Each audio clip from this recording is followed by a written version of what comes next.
Hi, everyone. Welcome to another asynchronous session of Math 273 Statistical Modeling. So today we're going to be talking about simple linear regression. So this is sort of the bread and butter of predictive modeling. It is the core of a lot of these concepts and models that we're going to go over in this course.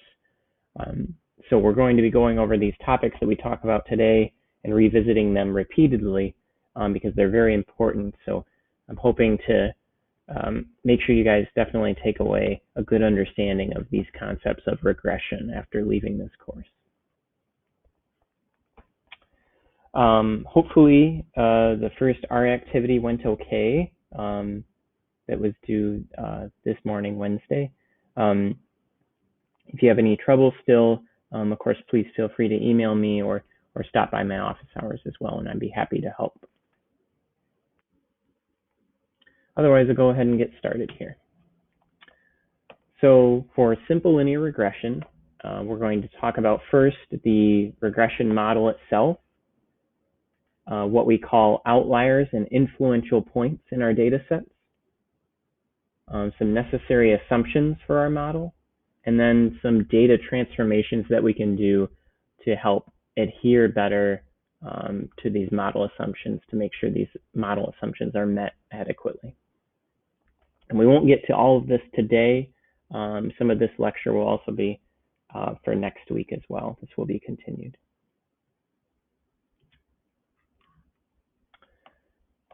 So the simple linear regression model.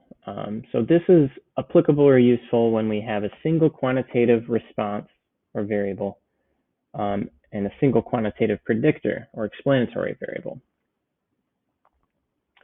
So there are a number of settings in which this is appropriate.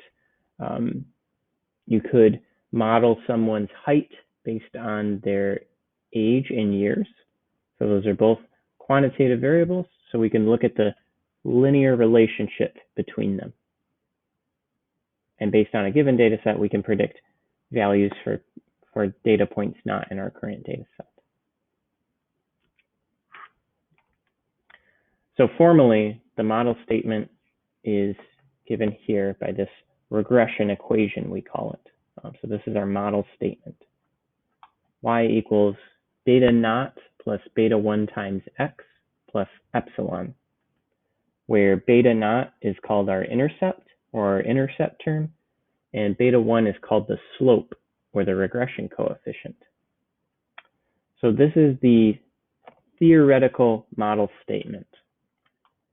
Essentially, we're assuming our response variable y is equal to a constant value, beta naught, plus some other constant, beta 1, times our explanatory variable x, and then plus an error term in that this relationship isn't going to hold exactly for all y and x. There's going to be some random deviations from this relationship or this pattern. But in general, we're assuming this relationship holds. So this is a bit abstract, but we're going to talk about some examples in a bit.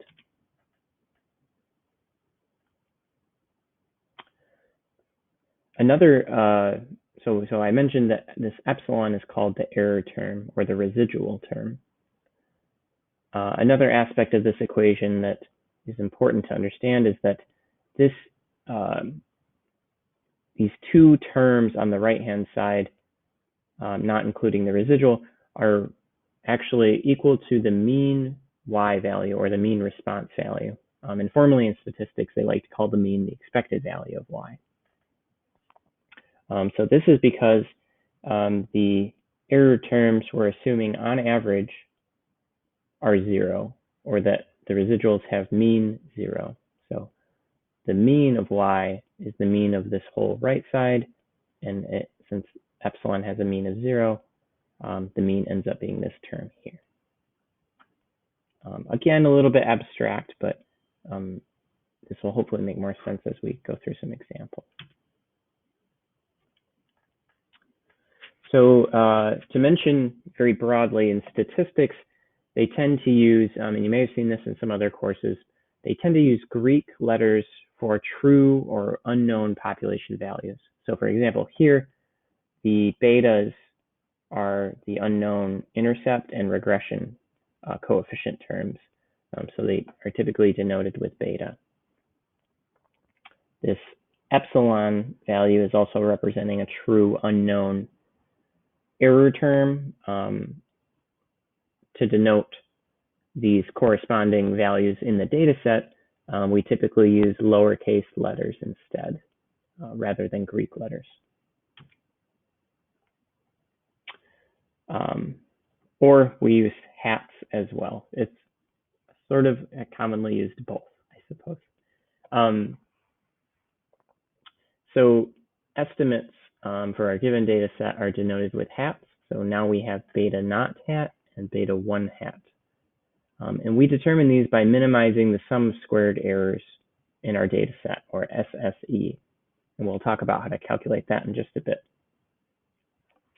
So now our estimated regression equation is given below by this statement. Y hat equals beta naught hat plus beta 1 hat times x. So there's a key distinction here between this estimated regression equation and this assumed regression model. So the assumed regression model is the true relationship we're assuming is holding for the data. And the estimated regression equation is representing our best estimates for these unknown values based on our current data set.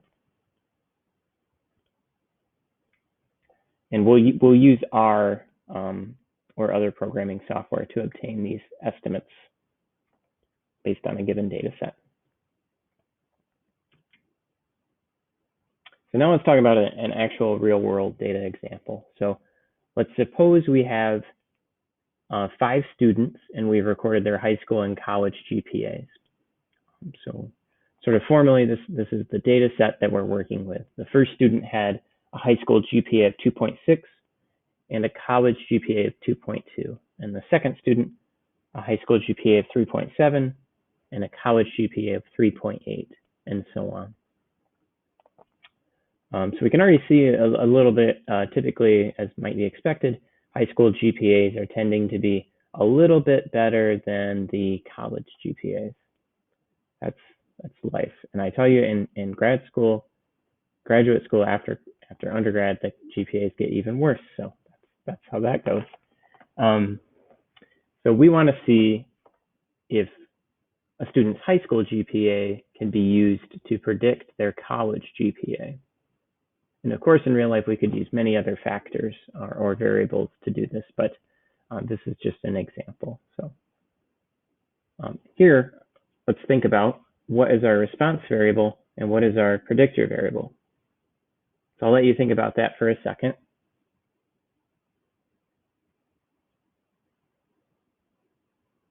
Okay, so since we're interested in predicting their college GPA, our response variable is the college GPA of the student. And what our predictor is their high school GPA. That's what we're using to model their college GPA.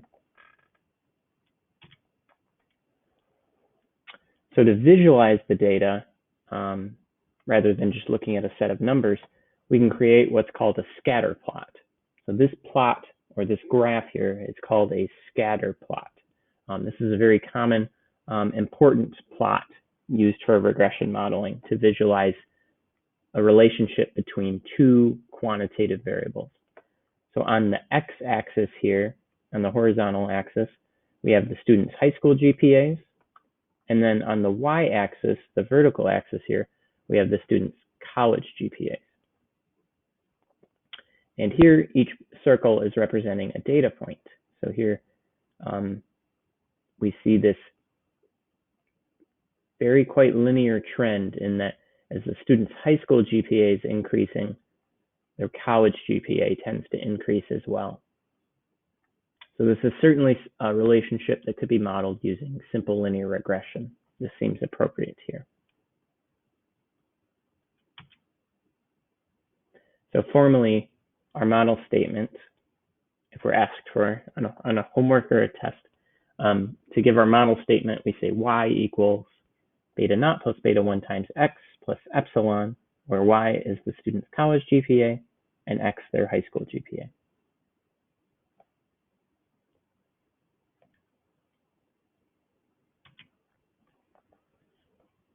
So let's suppose I fit a simple linear regression model using R, which you guys will get to do this semester, to model or predict college GPA using the observed high school GPAs. And we obtain an intercept estimate of minus 1.24 and a estimated regression coefficient of 1.31. So then if we're asked for our estimated regression equation, we would give it as below here. So here, y hat is the estimated, again, the estimated college GPA of a student, and x is the observed high school GPA. So notice x does not have a hat because we use what's in the observed data. But y hat here, we get an estimated what we would expect their college GPA to be based on the pattern in the data. So we do actually know the y's in our data set, but why it's important to get this relationship is that in the future we might have additional values, additional x's that don't have a corresponding y, and we can sort of fill in the gap using our regression model. We can get a predicted college GPA using just a student's high school GPA.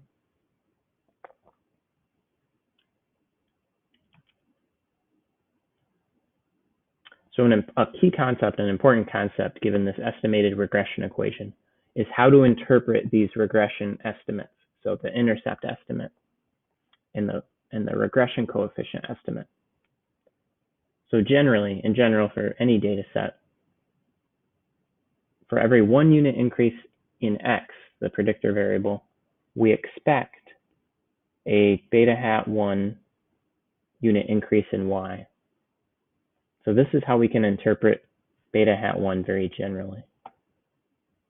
So in the context of this problem specifically, we'd say for every 1 grade unit higher a student's high school GPA is, their college GPA will increase by 1.31 units on average.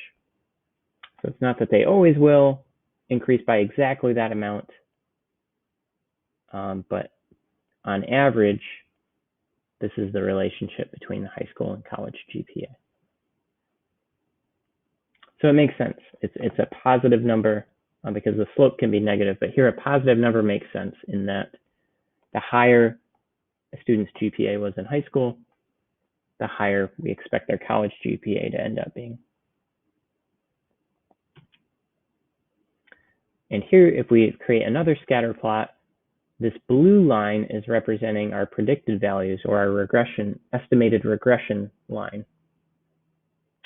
So all along this line, you can think are the y hats or predicted college GPAs given a high school GPA. So based on this predictive model that we fit, this simple linear regression model, if a student has a GPA of about 3.7, so in high school, so they had a GPA here, our model predicts they would have a college GPA of about 3.6. So we sort of go over here directly and there, that's how we got that. So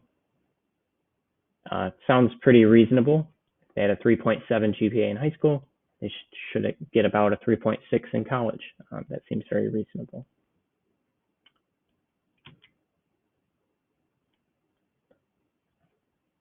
So moving on to some other concepts for these regression models. We talked briefly about the residual or error term, which we denoted with epsilon before. So when we talk about our observed residuals for our data set, we denote these with a lowercase e. And so these are calculated as the difference between the actual or observed response values and our predicted response values. So formally, it's y minus y hat from our data set, where y hat are our predicted values based on our regression model. So the residual is actual minus predicted.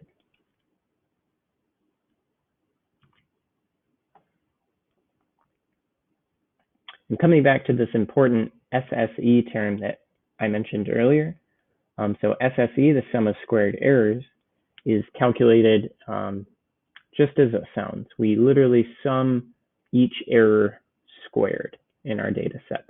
So it's nice they didn't name it anything tricky. So SSE, we get n errors for a data set of size n. So for the GPA example, we had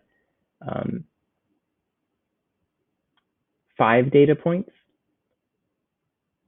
And so we would get 5 terms in this summation that we're adding up to get our SSE for our data set.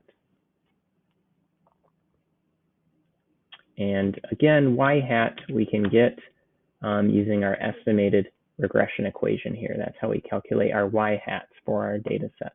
Whereas the y's themselves are given here in our data set, just the plain y's.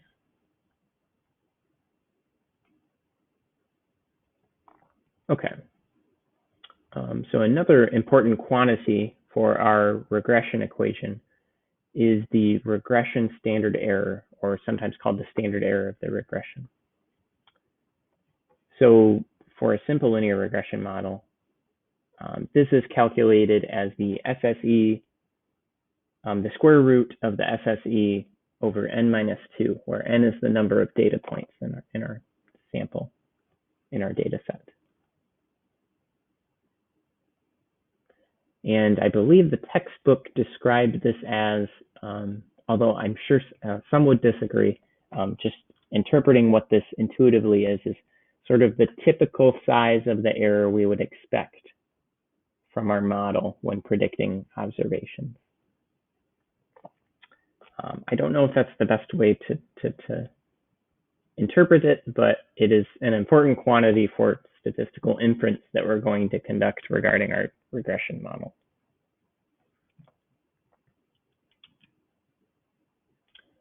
So for good practice at home, for the homeworks or the tests, it would be a good idea to calculate the SSE for this actual data set, this GPA data set that we talked about, since we have the values. And I would just verify these SSE values and the regression standard error value here that I give on this slide. It shouldn't take too long because there's only 5 data points, hopefully. So.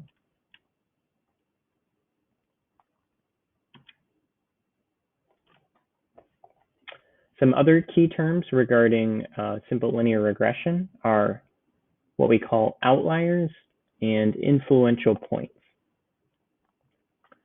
So we have all these data points in our data set, and sometimes they might not typically fit the pattern.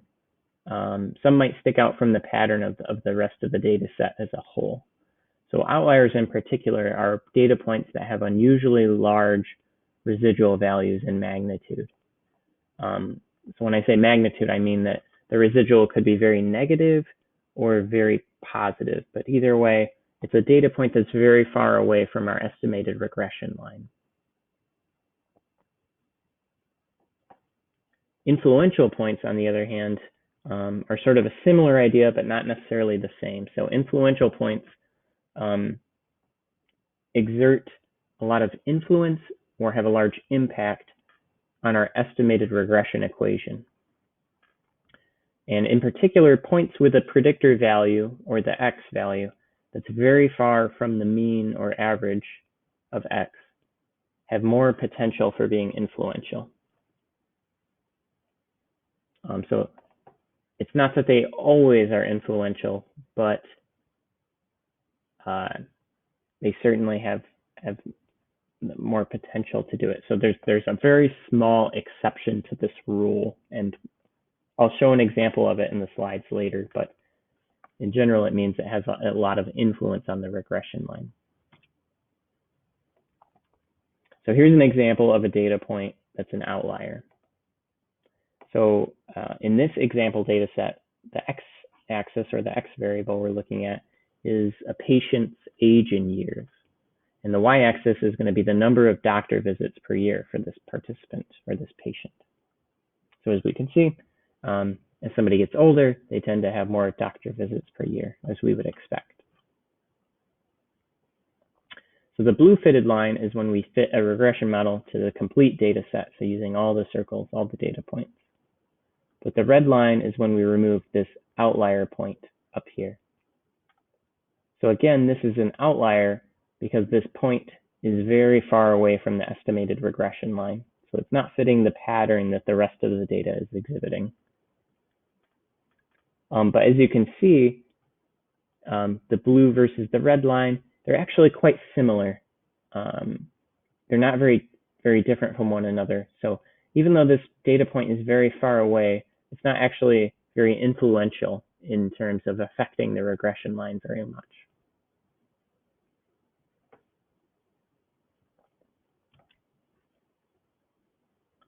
So one way to identify outliers more objectively, rather than just looking at a plot, a scatter plot, and saying, oh, that point's really far away from our line, we can use what are called standardized residuals. So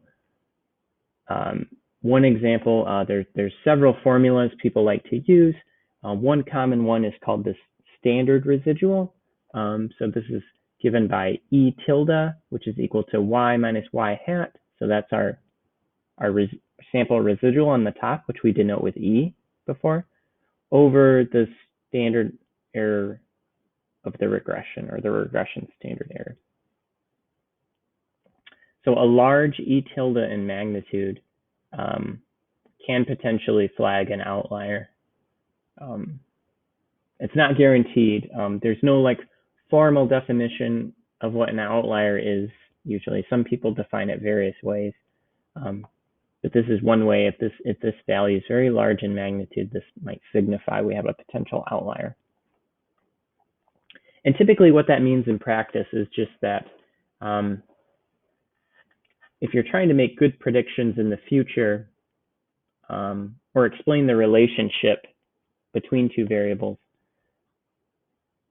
it might be helpful to remove an outlier observation and then refit our model, refit our regression model to our data set. But this must always be done with a lot of caution. When in doubt, it's better to keep all the data in and untouched, especially depending on the setting. For example, in healthcare data, you really need, you have to be careful not to just remove observations without very good reason for doing so.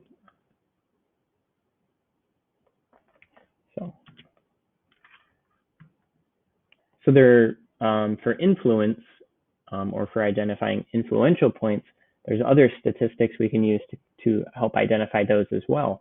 So some statistics that are useful for this are called DF betas. So this is standing, it's an acronym, I think, standing for difference in the betas, or difference in the regression estimates. We have DF fits, which is describing the difference in the fitted values for a data set when a point is removed or kept in. And then Cook's D, which I believe measures the difference in the regression coefficient estimates as well, sort of similar to DF betas, by keeping a data point in or removing it. For what I want you guys to do, I'm not going to have you memorize like formulas specific to these or know which criteria they need to exceed to be an influential point or not. I just want you to be able to recognize influential points on a scatter plot and understand how they can affect our regression estimates greatly. So here's a plot of a data set that has an influential point. So again, the blue line is fitted using all the data points in this data set, which we have the amount of coffee consumed in ounces as our predictor variable, and then a person's heart rate on the y-axis is our response variable. The more coffee they have, the higher their heart rate tends to be. So again, the blue line is fitted for the whole data set. The red is for the data set with this influential point, which is here removed. And again, if we look back at the definition of an influential point, it exerts considerable impact on the estimated regression line. And so typically this is an X value that's far from the average or mean X value, or the mean predictor value. So looking at this plot, here are all our X's, the amount of coffee participants consumed. So it looks like on average people consumed about 10 ounces of coffee. That's like the typical amount of coffee people consumed per day. Whereas this person consumed it looks like 25. Like they are really high. They drank way more coffee than everybody else. So anyway, because their X value is so much higher than the average X value, this is a potentially influential point. And we can see this is definitely the case because the regression lines are quite a bit different depending on if this single data point was kept in our data set or not.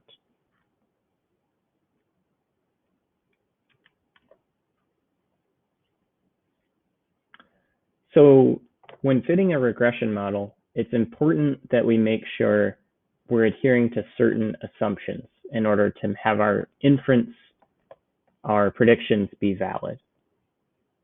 And there's sort of 4 key main assumptions. The first of which is linearity. So this is indicating that we need a linear relationship between the predictor and response. Essentially, it's saying that the model that we're assuming, this regression model that we're assuming, is a reasonable assumption. The second major assumption is constant variance of our errors or constant variance of our residuals. So formally, this is called homoscedasticity in statistics. Essentially, it's saying the amount that we're off in our predictions, or the size of our errors, should be not varying over time, not varying depending on our predictor value. So, for example, in this coffee data set with our heart rate, ideally the typical error size, which is represented by this distance between the point and our estimated regression line, that's our residual or error value.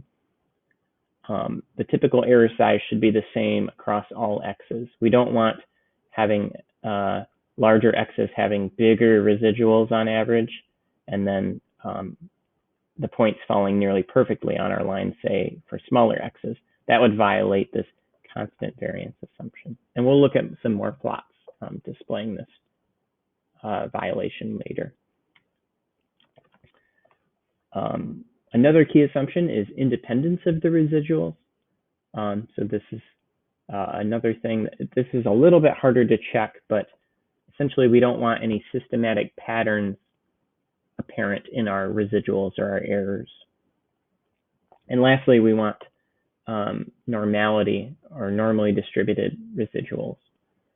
So this is you may hopefully encounter this in your other statistics courses. The normal curve is this sort of bell-shaped curve that is a common distribution that arises in a lot of different areas and fields.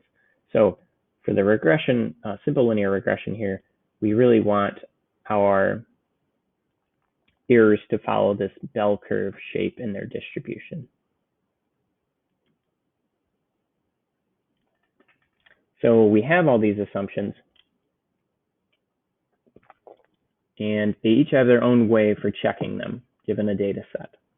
So for linearity, we can use this scatter plot, which we've already looked at, to see if this linear relationship seems reasonable. Essentially, if we plot this straight line of best fit, is it fitting the data pretty well, or is there some sort of a different pattern in the data than this straight line? For the constant variance, we will actually create a scatter plot, but instead of X and Y, we're going to plot our fitted values, our Y hats, and then our errors or residual values that we calculate based on our fitted regression model.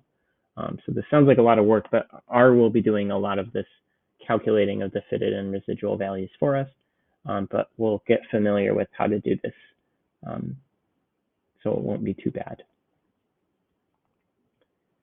For checking independence, this is sort of depends on the context of the situation in which the data were collected or gathered. So, for example, if we were trying to model or predict a student's height based on their age, and we were going around Augsburg, say, and asking students their age and their height, and we go around campus and doing that. If we went to the basketball court and recorded a bunch of students' age and heights there, and then went over to the library, say, and then recorded students' age and height there as well, we're going to sort of have some dependencies in the data in that basketball players will be more related than students at the library who are more related to each other. So there's going to be some potential violations of independence here in terms of our data that might be problematic in terms of our statistical inference that we're going to conduct later. For checking normality, this is a bit more straightforward. So we plot what's called a histogram of our residuals, which sort of consists of a bunch of bars with an X and Y axis, and we look for this typical bell-shaped curve is what we're wanting to see. Another plot that can be helpful for checking this is called a quantile-quantile plot, a QQ plot.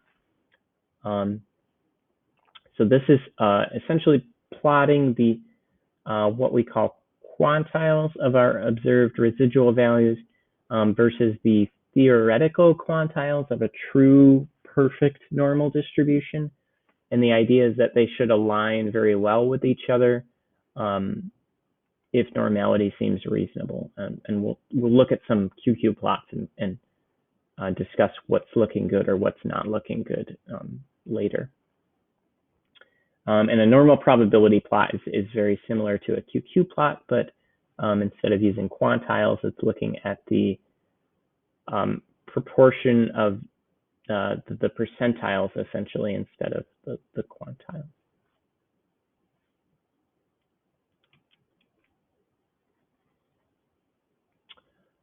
So we're almost done for this set of slides for today, but let's consider an example on exam scores for students. So we have a lot more values here. Let's suppose, so this is our code actually, and we're storing in a vector called midterm, which I just got to name whatever I wanted.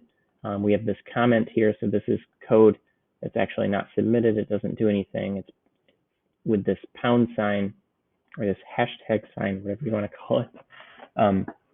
This creates a comment code that's not doing anything, but this code is executed.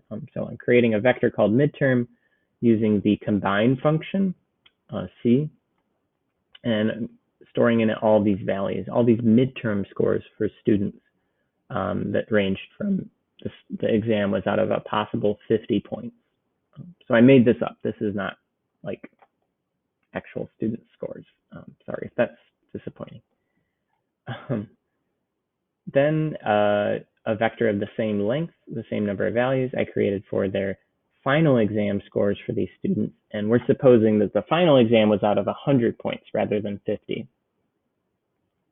So this is not a problem that they're not on the same scale. For linear regression, we can still use their midterm scores to predict their final exam scores. So that's what we're going to try to do here. So in R, after I created the vector midterm and final, like on the previous slide, a good first thing to always do before you even jump into fitting the regression model right away, we want to plot our data. We want to look at a scatter plot of the data to get a feel for what things are looking like. This can help identify problematic data points first before just fitting a model and getting predicted values. We want to see if there's any problems, anything looks funny that's not quite right. So plotting is always a great place to start for what we call sort of a preliminary stage of exploratory data analysis. So looking at a scatter plot of the data here, I'll ask you guys first, I guess, do you think this relationship appears to be linear?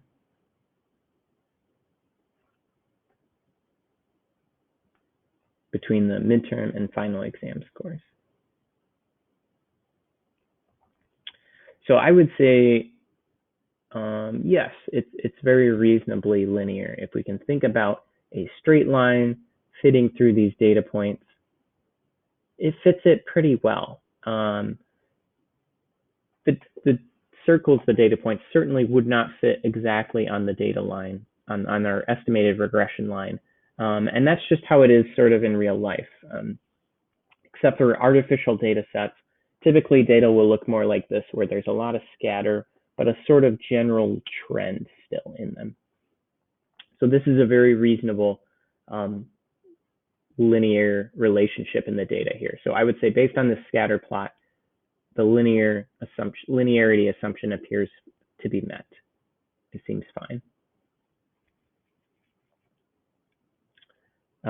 Another thing to ask is this relationship positive or negative?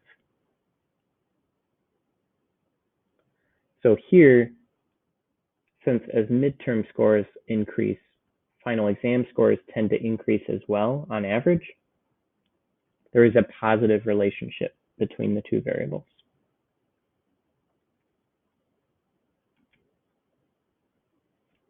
Okay, so looking at some more R code.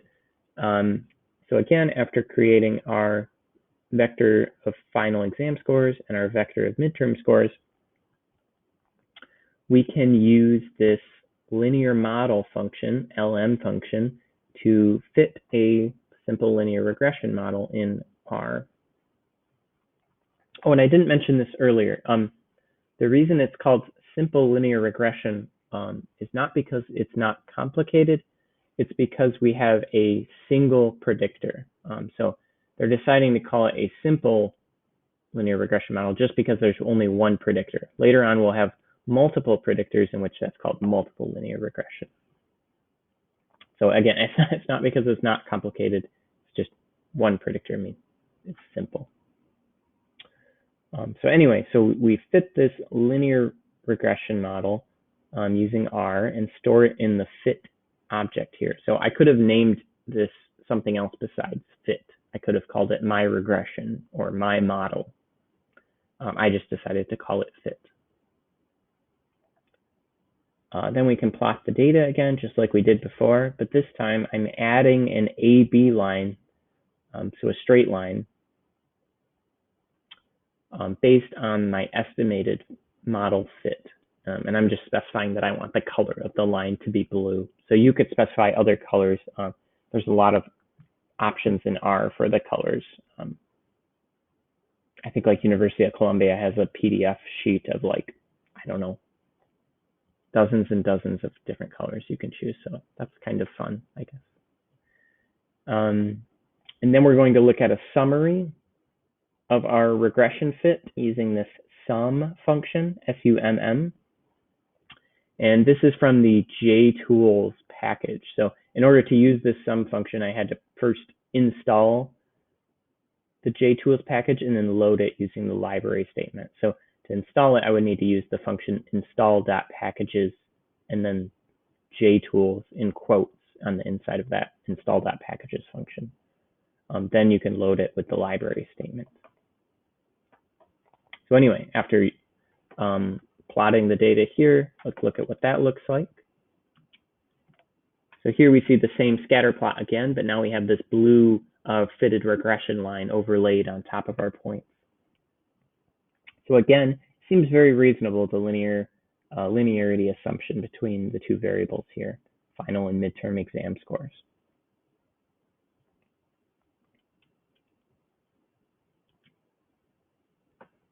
And lastly, for today, this is some regression coefficient output. So there's a whole bunch in this table. I'll unpack it a little bit here, but we'll pick up again here next time because I know it's a lot to take in at once. Some key things to talk about. So this EST column is our estimates column. So this gives our y-intercept, our regression intercept estimate, so our beta hat naught, and this is 18.70 for this data set. This midterm estimate is because we were modeling final exam scores using midterm scores, so the name of the predictor variable will always show up here. This is our x variable. So this is our estimated regression coefficient, our beta hat 1, and it's 1.49 here. This SE is our standard error column, so it's describing the amount of uncertainty in our regression estimates to the left. This won't be too important, but the t-value and p-values are more important. So this last column, p, is representing our p-value. So a smaller p-value is indicating more evidence that our regression estimate differs from 0. So here, because the p-value is indicating it's 0.00, which it's not exactly 0, this is just because the output was rounded to 2 decimals. It's indicating that our regression, our estimated regression slope, is significantly different from 0, statistically significant. So that was sort of a lot of the values down here. Up here in the middle part of the table, an important value to know is this R squared value. So this is 0.57 here for this data set. So this is representing the proportion of variability in our response that is explained by x, the explanatory variable. So here, we can interpret this as saying roughly 57% of students' final exam scores is explained by their midterm scores. So it explains most of the variability. Most of the variability in students' final exam scores is explained by their midterm scores. So again, to say that one more time, roughly 57% of the variability in final exam scores of students is explained by their midterm scores. That's how we interpret this R squared. Or another word for R squared, another name for it is the coefficient of determination. We also have this adjusted R squared value, and this is sort of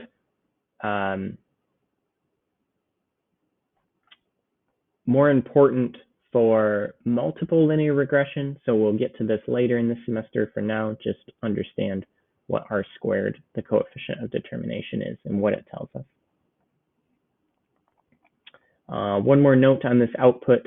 So it also tells us the name of our response variable up here, final for final exam score, and then the number of data points or observations in this data set, which was 31. So that's all for today's slides. I hope it was helpful. I know it was a lot of new information all at once. We're going to be revisiting a lot of these topics again several times because they're very important. So hopefully it'll start to click more. If it's not, if it's a bit of a struggle right now, that's okay. Otherwise, I look forward to seeing you guys on Friday for our next R coding session together, where we'll actually look at creating some plots and fitting a regression model together. So thanks, and I'll see you guys soon.